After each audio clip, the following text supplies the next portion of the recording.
Hello. Welcome to this presentation on the idea of course level design. I'm TJ Kopcha, and I'm an instructor of Edit 6170 for the Learning Design and Technology program at the University of Georgia.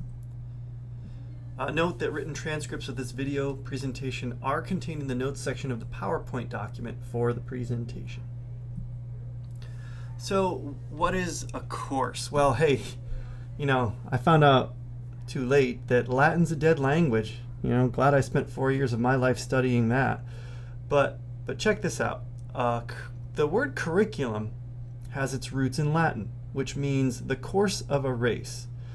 So, in other words, a curriculum is the race in its entirety, the whole course, the whole thing itself. Instructional design focuses on the course level, so that means that it focuses on the entire race. For your project, you're probably only going to develop one piece of the course, but you plan the whole thing here in a course map or a content map. You plan out that whole race, right? As if you were developing it all to begin with. So the course, if it's the entire race, that would be everything it would take to meet the main goal of your instruction. And today you're going to see how to map out a course of your own instructional goal and the role of the objectives and methods in meeting that goal. Okay, so let's break this down, and hopefully by the end it'll make a little bit more sense. We're going to do it in the context of this class, as a matter of fact. And so if you take this class as an example, the course goal is to create effective instruction. And so the whole point of task analysis or function analysis is to think about what the major steps in achieving that course goal look like. And so I want you to do that right now for a minute and think about what the major steps are that are involved in meeting that goal.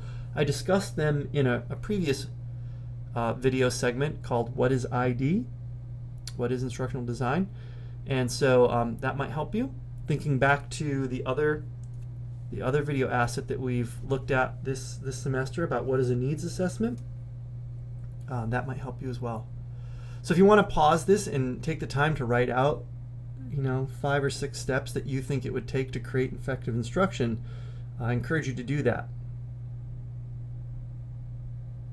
Okay, so let's have a look. Now, there's certainly no hard and fast rule to this, but based on my experience as a designer and books that I've read from other expert designers and watching people do design, these are some of the major steps that are involved. You first conduct a needs analysis or a needs assessment of your learners. Then you create a course map. You design the objectives. You design the methods and materials. You don't actually develop them, you just design them. Oh, wait a minute. That should say develop. Sorry. Design the methods and then develop the materials. I think I forgot the word develop there. And then implement the course and evaluate it. And so those are some of the major steps that are involved. And when you map them out, they look something like this. Right? So here's a possible course design and map for Edit 6170. And so you can see at the very top, you've got the main goal of the instruction itself. And then one level down, nice and neatly laid out, you can see some of those major steps all laid out. 1, 2, 3, 4, 5, 6. All the way from analyzing the instructional problem and doing a needs analysis, all the way up and through to delivering the course for learners and even evaluating it. And so there we can see, if I were to run this race, I say that in quotes, if I were to run this race, that would be the course of the race in its entirety. Those are the things that need to happen for that race to be completed. And so you're probably wondering then, well, what are all those little dangling things dangling down there? Right? Below each objective, you can see the tasks that need to be completed in order to meet each objective. They can be thought of as sub-objectives, perhaps, though we don't officially work with them as objectives in our design. They're important to map out early in the process. Seeing the course laid out as a sequence of objectives and then seeing each objective as a series of smaller steps is really important in allowing us to select appropriate instructional strategies media, and assessments when the time comes. Oh, and what about those assessments? Well, you can see how they've been indicated here. The creator of this map used color coding and a different style shape to indicate the different aspects of the design. So can you tell which shapes or which steps are the assessments? If you guess the ones that I've circled here, and I even missed a couple with the circle, but if you guess that those purple ones with the double border, that those are the ones, you were right. Those are the assessments, right? And so really what you're trying to communicate through your course map is not just the major objectives of your course, but then give us a sense of what you see as the little sub-steps that are associated with that. All right. Here we have a unit in our course. Each unit may have one or more lessons associated with it, depending on the particulars of the unit. All right. And so loosely, the structure flows like this. The goal is stated at the top, the objectives are stated below it, and in sum, all those objectives add up to whatever the goal is. And below each objective are those sub-steps. They tell us how each objective will be met. And you can even indicate the assessed step, like like in that one, with a different color or different shape or whatever. It's helpful in seeing the alignment between your objectives and practice and assessments. All right. Note that the idea of alignment is going to be discussed a little in more detail later. So when we say that instructional design has a course level focus, what do we mean? Well, it means that we focus on those major objectives that build up to or achieve the main goal of the instruction. We create them based on our analysis of the learner and the tasks involved. We create assessments for each objective right there at that course level, not for each sub-step of the objective. Why? Because otherwise we'd be assessing our learners 100 times throughout the instruction. It's just not efficient or effective.